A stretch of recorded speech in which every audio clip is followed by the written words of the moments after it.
So my introduction to video games as a whole was my teenage uncle. Most nights after Mama Moose laid me down to sleep, I would sneak out of my room, creep down the hallway, down the stairs, and across the basement till I reached his room and I could peek around the corner. Usually he'd be playing on his Xbox 360. I'd watched for hours as he played COD, Battlefield, and if I was lucky, he'd crack open his Halo case and play through the story. This shit rocked my little brain. It was my first exposure to any video games. But instead of shutting me down, he reached into his closet, dusted off a relic, and handed me an N64. But I say all of this to say that the first game I ever put in a console and played was The Legend of Zelda Majora's Mask. He's got 72 hours to save the world. Stop what you're doing and log on to wwf.zelda.com. But since I didn't play Ocarina of Time first, this game was incredibly difficult. Young me slogged through the puzzles and controls and enemies of this game, but then I finally reached it. The final boss, the penultimate enemy of this game, and he scared the living shit out of me.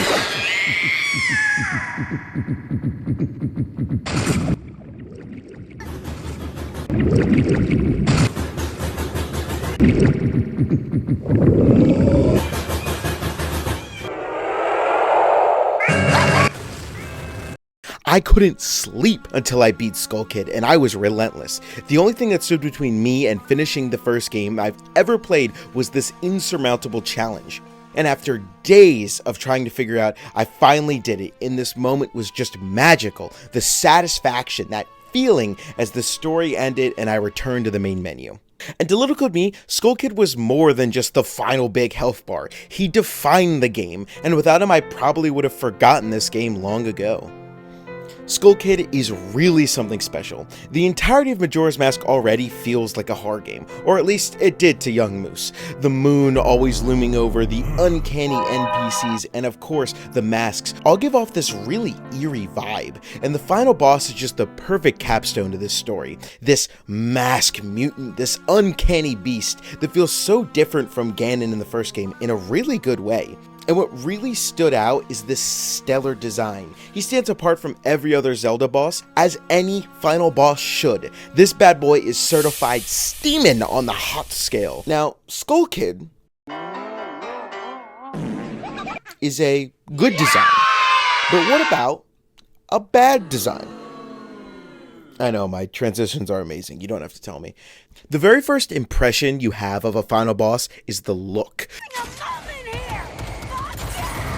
Fucking meat! Time to die.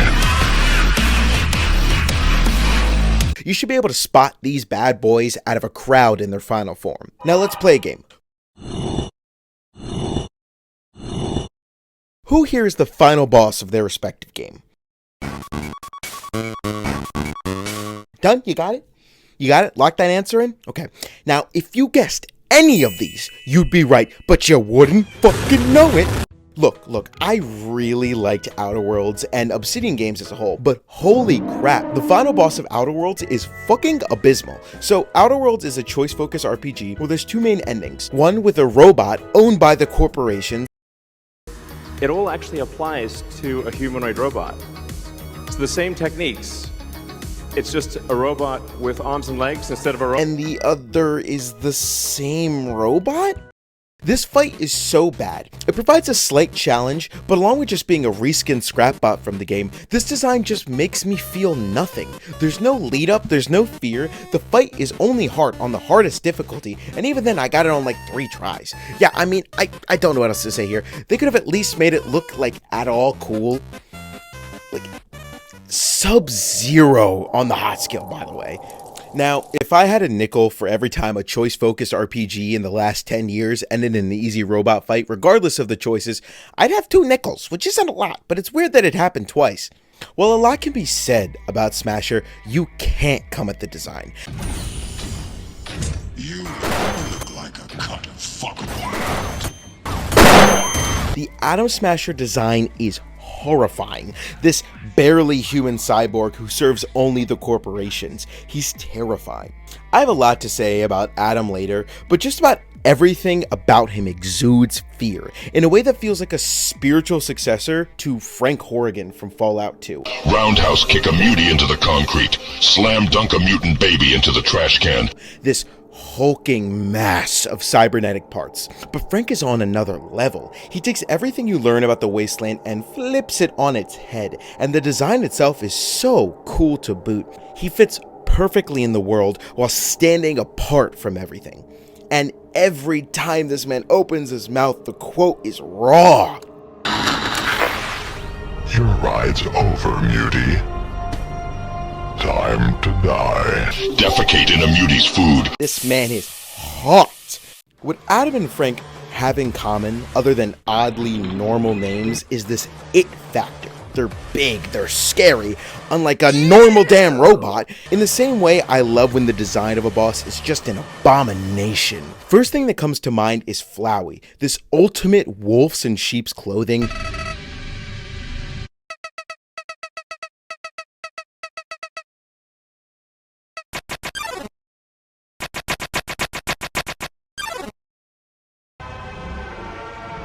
Flowey takes this idea that he's breaking the game, changing the style, the music, his hair. You can just feel his anger in this design.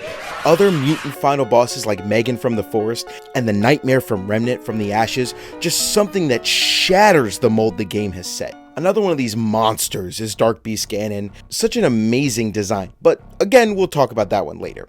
What all these mutants have in common is they show you what it takes to be the final boss. In order to be as strong as the game has built the player up to be, they have to evolve into something more than themselves. Their design is telling this story. But Flowey, Skull Kid, Atom Smasher, and Ganon don't just have cool designs. They were built up by the narrative. Tonight, Gammon joins the hunt.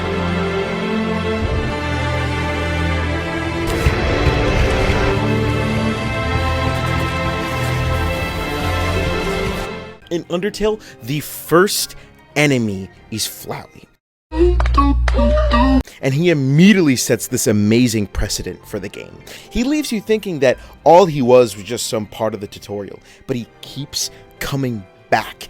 There keeps being hints towards him, and if you pay attention, you start to piece together who he is before you even reach the ending. Flowey falls into the trope of wolves in sheep clothing, but I think my favorite use of this trope is Gehrman in Bloodborne. Gehrman is one of the first NPCs you speak to, and he's the only other one in the dream besides the doll. When you first meet him, he's this haunched old man in a wheelchair with a peg leg and a cane. Assuming by the room he's in and his injuries, he was a hunter just like you once. He introduces himself as a friend of hunters, simply telling you to go out and kill a few beasts. As the game goes on, it becomes clear that Gehrman views the dream as a horrible nightmare, praying to be freed. And when you finally come to the end of the game, he leaves you with an offer. You will die, forget the dream, and awake under the morning sun. To be freed from the nightmare as he had wished. What's unique here is fighting the final boss of Bloodborne is a choice. If you accept, the dream ends and you wake up. But if you refuse, Gehrman rises from his chair and challenges you. Tonight, Gammon joins the Fuck! That's hard. And the fight is perfect. The arena, the music, the challenge. He stands as the hardest base game boss in a perfect mix. Throughout the other Bloodborne bosses, after defeating them, you're given the text, "Prey slaughtered." And one of the other hunters in the game laments that the things we hunt aren't beasts, they're people. These all culminate in a feeling that you, the player, are the boss. And every boss before Gehrman feared us. But when you reach Gehrman, it truly feels like a duel of equals. Two hunters both fighting for the other's freedom. It's unique in a way very few bosses are. Here, Gehrman wants you to be free despite his pleas to free himself. In fact, he wants it so bad he is willing to stand up from his wheelchair for it. Unlike most bosses, the emotional incap doesn't come from the malice from the final boss as an antagonist. The duel between the hunter and Gehrman is one of honor. The winner sacrifices themselves and allows the other to finally be free of the dream. This boy is piping hot. But sometimes this meet the final boss first thing doesn't always work. In Skyrim, the first thing after waking up in a cart is this massive dragon attack, but Alduin doesn't feel at all intimidating here. No, I'm not a rebel. You can't do this. Anyone out running? Wait. You there. Step forward. Who are you? Sorry, let me just...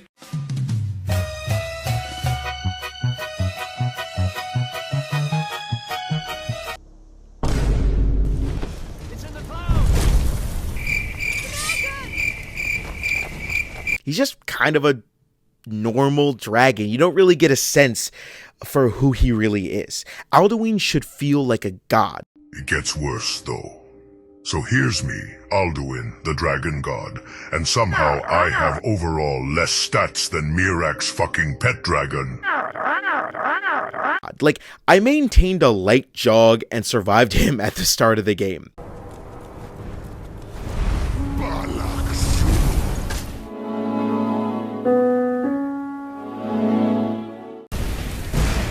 Don't be rash. And then throughout the game, the threat of Alduin doesn't feel palpable. And when you finally reach that final fight, you just feel absolutely nothing. When you reach a final boss, you should feel in part a personal connection. The more intertwined the boss is with the story, the more emotion and the more satisfying it is to finally defeat them.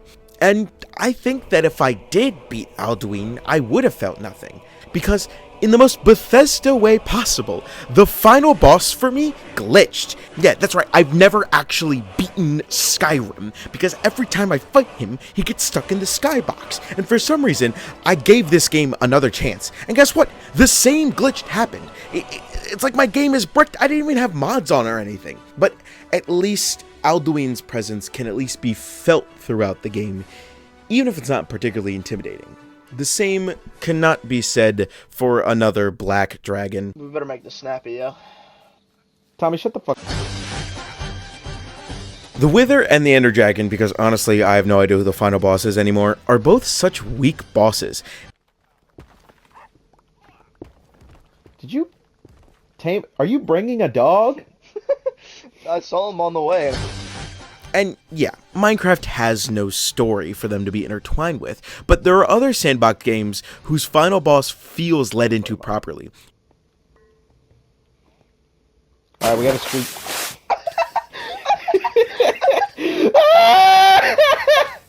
In Terraria, the lead up and anticipation for the final boss is climbing through each of the other bosses, gaining the items to be able to fight him. And when you finally meet the Moon Lord, it's the culmination of everything and every boss that you've fought up until this point. Both the Ender Dragon and the Wither are just kind of there. The only time I've seen someone be like super relieved and happy that they beat the dragon is when they do it as quickly as humanly possible. I can't get close. I can't get close. I can't get close. The only saving grace is the end credits of Minecraft being an absolute masterpiece. It's like lukewarm. It's so weak. And you know who else has no lead up to their boss? Fucking Outer Worlds. Seriously, who is this robot? Why is he here? When you're playing a game with a prevalent final boss, there should be some lead up. They can't just come out of nowhere. When you play a game and the final boss matters, it helps build up this tension and anticipation. Now, and I know I talk about it so much, but it's because I love the game so much, okay? Monster Hunter is a really interesting example. For the entire game, Zora Magnaros is built up and propelled to be the last boss as this massive obstacle when you play. And then you actually play the mission and you realize it's just the end to a part 1. And eventually, when you do get to the final boss, is a fantastic design, amazing a boss, arena, and everything's great, but I don't know, he was just, again, kind of there. Like who is this guy? Where'd he come from? What do you got to do with Zora Magnaros and his cool ass armor? However, when you're playing Cyberpunk, every time you see this man, he seems like this living legend who slayed Johnny Silverhand, killed your friend, and is a true legend of Night City. It's this lead up that makes standing before him feel so daunting, and while it doesn't count towards this video. The Cyberpunk anime did even more to build up this untouchable god who one-tapped your favorite character. Like, fuck this guy, what the hell? But after all this lead up and all that aura, all that building, the Adam fight is just so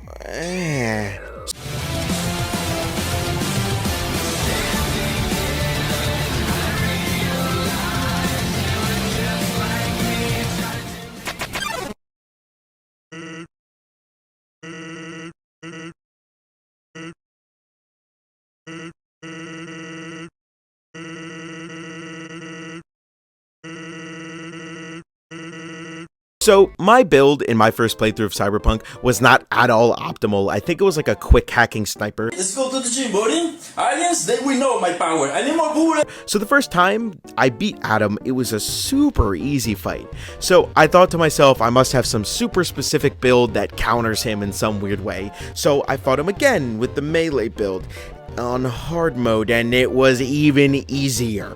You're telling me that you've built up this guy to be the strongest guy in the verse, and it's this easy? It's so unsatisfying. It's like all of this was unworth it.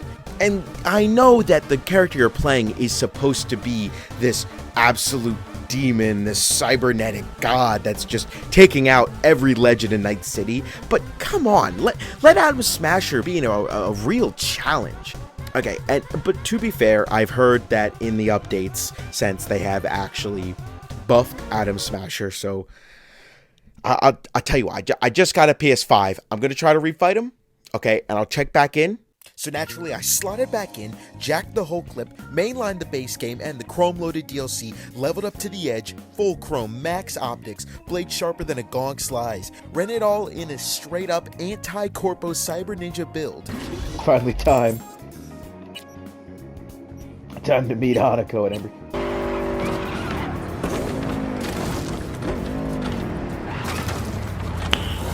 Nice. Listen, first sign of trouble, eat Delta. Where? Are we gonna jump out the window? Where are we going? Excellent. You have come. All you need to do here is wait about 4 minutes or so. But turns out, the finale I was burning chrome for locked behind some pre-scripted choom speak.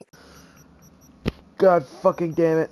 I mean, there's a chance it's 60 hours, I didn't know you needed specific fucking... I thought it was the easy ending. It's before the parade! Oh! Gonna try to ask Pan Am for help.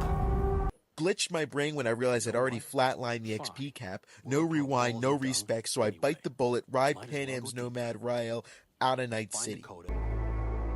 Hello, Alt. You come alone. Back. Let's go. Maybe he turned up something new. We slept on a cold piece of metal on a rock. Managed to gather much inventory.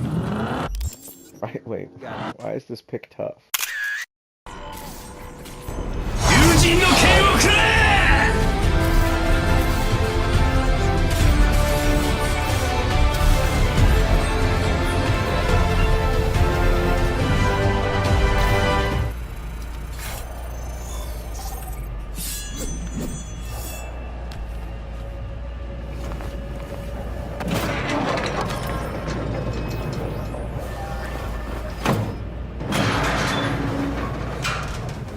Do this. Oh fuck! What the fuck? He wasn't here! It's not it!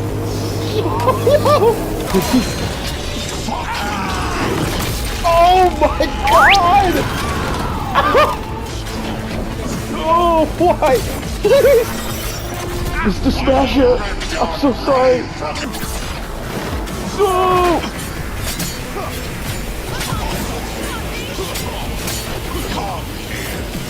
Pan Am.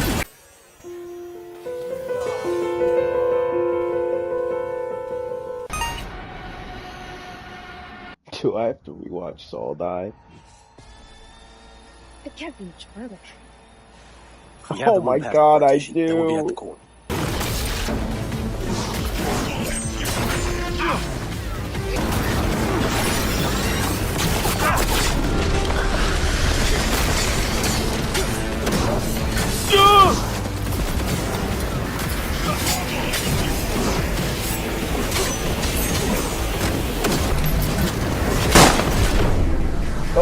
Oh my god.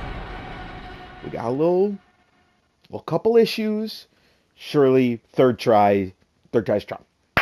Third try's charm. Maybe fourth.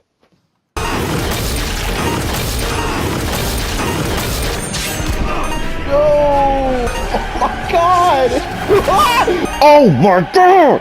I get so close. I get so close, and then I just bro.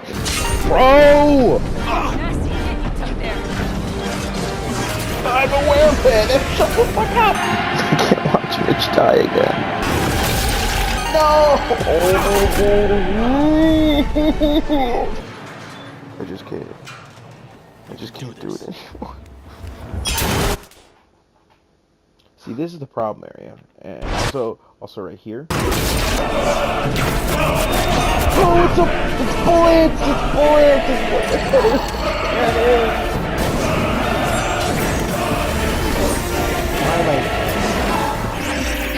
See, this is actually really... Oh, it's gonna I have to walk away. I have to walk away. I can't, I need to breathe. We're back.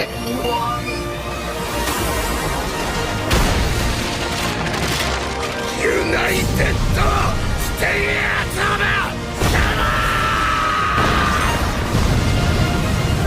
Why do I do this to myself? Why do I do this to myself? Rex, do something! Mayday! Get out of here!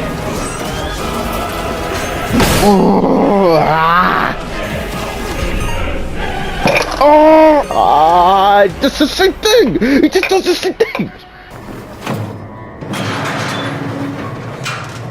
You can do this.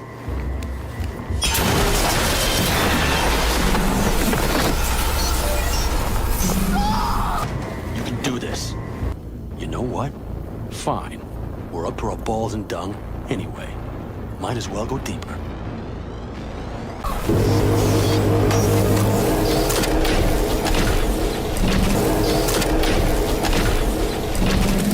Who the fuck are you?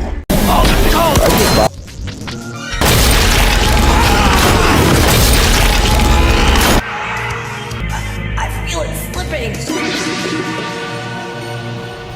And I won't watch this anymore!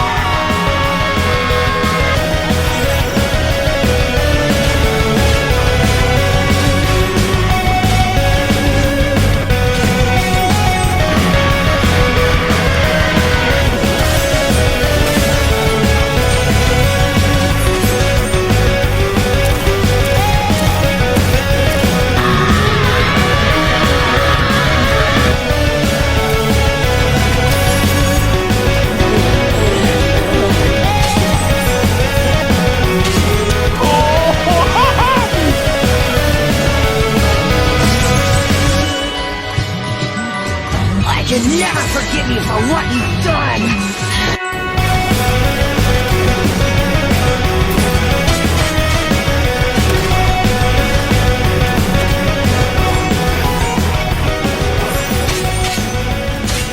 Fucking die! Fuck you.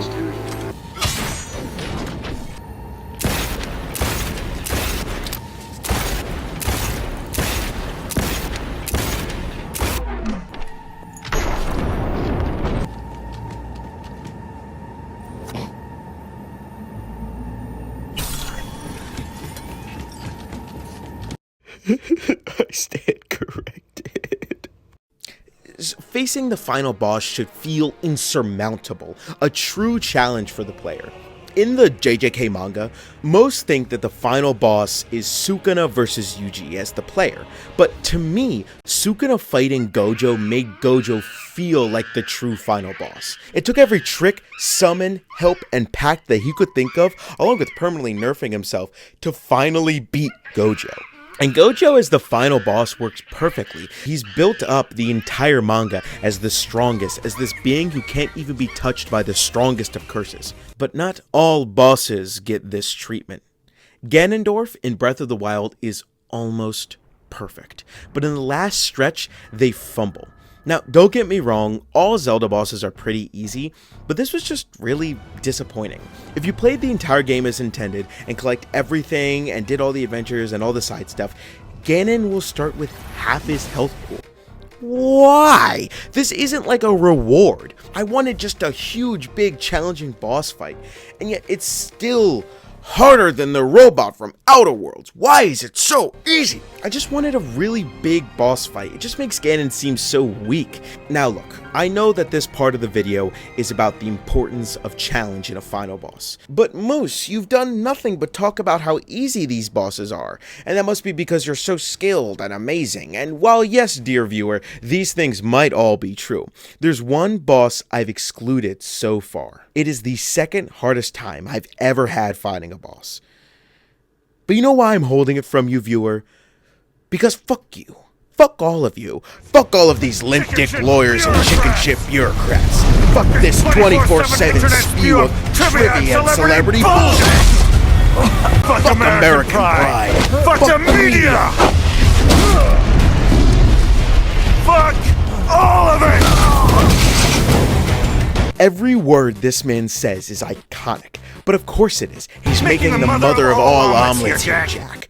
So, Moose was 11 when he played Metal Gear Rising: Revengeance, and at the time, I truly thought it was the greatest game of all time. In what other game do you play as a cyborg, wielding a katana, fighting mechs and the government who can run along missiles, which is just about everything an 11-year-old boy wants?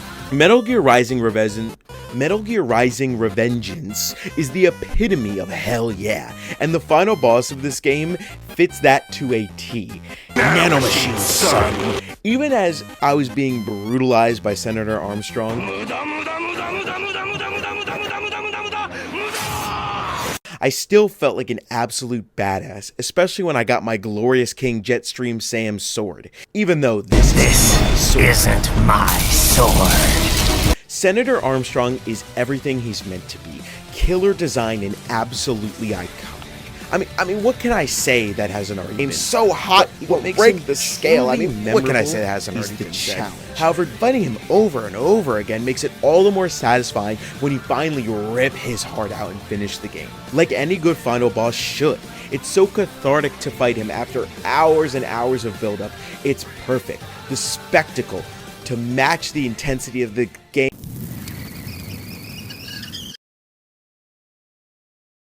Do not get me wrong. He's not just good because the fight is hard. It's difficult in the right ways. The fight is the culmination of everything the game has taught you up to this point. But the same cannot be said for every final boss. But you may say, why does any of that matter? A good challenge or a bad challenge in the end doesn't change the emotional significance or the design. Ganon is great, you may say. Why does it matter if he's easy? And that's because the difference is fun. The core of every game to ever exist, the core of gaming as a concept, is it's something fun to do. And if the last thing you do in a game isn't fun, it means that the boss has fundamentally failed at what it's supposed to do. When you breeze through a boss after hours of playing a game, it's not fun, it's boring. However, a challenge being hard doesn't mean it's good. A good challenge is well designed and satisfying to overcome, while a bad challenge can leave the player baffled. That's right, I'm talking about Prime General Radon Cluster Truck. The last level of Cluster Truck. In all my years of gaming, I have never been so infuriated. No matter how many Dead by Daylight killer matches at P1 or Overwatch losing streaks I've played, I've never in my life been more infuriated than playing the last level of Cluster Truck. Cluster Truck is a very simple but fun movement game. While the last few levels are certainly a challenge, they still retain the same game core rules with small twists and spins. Cluster Truck as a game fantasy is meant to make you feel like you're flying effortlessly, dodging and weaving every truck. So why is it that the last level is like face crawling up a hill over molten lava with bullet ants crawling all over you? The final level of Cluster Truck is an uphill climb up Satan's ass crack while he sends lasers down onto you, and after you finally get to the top, you gotta do it again and again, and if you die, you start all the way from the beginning. I'll be fully upfront and honest, I have not completed this game. you. After I It gets its completed own 2 meter. It's laps not and even it hot or restarted cold. me, It's just I there. uninstalled and probably hopped on Minecraft. This isn't a challenge. No amount of game knowledge or skill makes this fun. It's just poorly designed. And it's such a letdown. This game was just a really fun and simple experience. But now whenever I think of it, I think of crawling up Mount Doom. But that is also not the hardest boss I've faced. So I touched on him earlier, but I don't really think I gave Flowey the love he deserves. The fight, the music, the challenge, how thematically significant it is to the Mercy Run. And that fight is hard, but doable, and leads to an incredibly satisfying ending to Undertale. That is, if you don't err on the side of evil. Princess? Literally. The genocide run of Undertale is haunting. With every kill, the tension builds and builds. Sans in the neutral run is already a very mysterious character. While Flowey comes to you in deception as some cute flower, the first interaction with Sans is eerie. The music stops as this mysterious silhouette approaches you. As the final 2 bosses and the only ones with meta knowledge, they counter each other perfectly. Sans' knowledge that he is in a game makes him fascinating. Especially in order to unlock Sans' fight, you had to have killed every monster you've met. Now, when you look at it normally, you'd think he'd intervene as soon as you killed his brother, Papyrus, but then you realize that with his knowledge, why would he? After all, the world will reset again and again in new saves. Unless, of course, you kill everyone. At the end of the genocide run, if you kill absolutely everyone, you are met with a character who gives you an option to erase everything. No reset, erase. Sans, in his fight, is literally fighting for his own existence. It's the only time fighting a boss I truly felt like the villain, and the fight is hard, incredibly hard, the hardest boss I've ever faced. You fight him again and again and again. He's an evolution of every other boss fight leading until now. He's the culmination of every mechanic the game has established up to this point. And some of you will look at this fight and say it's unfair or it's too hard, but that's the point. Sans can't defeat you. He knows this. He knows every time you'll lose, you'll just come back and fight him again. He's literally trying to make you quit the game. That's the point. It takes emotional involvement to a whole new level. You can feel his desperation to survive. That's why Sans is one of the greatest of all time. He trumps every bit of design, challenge, and story of every boss on this list. And like I was saying, challenge is more than just the more the better. Both an easy and a hard fight can be well made. The challenge should help tell the story. Sans isn't hard just because he's the final boss. He's desperate. Similarly, Gehrman is perfect as the hardest boss in the game because he's an equal. In Bloodborne, if you complete the secret ending though, there's another boss after him. Yes! You also have it. Prey slaughtered. What is that? What is that? The Moon Presence. In terms of design and fight, this boss is great, but it's really easy. And normally you might say that that's a disappointment, it should be hard. And to that I say, I think it's perfect because it's part of telling that story. Gehrman is that equal, the other hunter. It's a duel. And in the end of the day, the Moon Presence is just another beast, just another prey for you to slaughter. Both of these fights pair so good because they use challenge to tell that story. Gehrman, Sans, Senator Armstrong, and Mask all combine challenge, story, and design to be truly perfect finales. Overall, I think that the final boss of a game is more than just the last level. I believe they are representative of the game as a whole. They serve as an expression of everything the game is trying to do. And that's how it should feel. When you fight a final boss, it should feel like the culmination of every piece of game design, challenge, and emotional impact. This is what makes Sans, Senator Armstrong, and Gehrman so perfect. They serve as the cap-off to the game. Kindred spirits. You and I. The night and the dream were long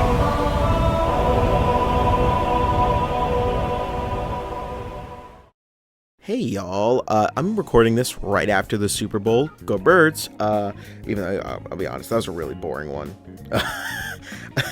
But I just wanted to come in and, as always, thank you guys so much. The last video was really fun to make. It's definitely a little different from the content I've been making. It's just like video game moments. So I think I'm going to kind of sprinkle that in along with these longer video essays. I'm actually playing through Baldur's Gate for the first time right now, so let me know if you guys want me to release that. I'm playing with Austin. It's been a fun time so far. I'm really getting into it. So if there's a little gap between the next video, we all know why. Yeah, I also really appreciate all the discourse I got on the I also really appreciate all the discourse I got on one of the other last videos. A lot of people disagreed with what I had to say, and I like that. I like being able to conversate with you guys, and I try to respond to every comment I can, so please tell me how stupid I am, or some of the other final bosses I may have forgotten, and maybe I can mention it in part 2. Like I said, I try my best to respond to everything. And also maybe leave a like or perhaps a subscribe. Okay, that's it. Video over now. Bye.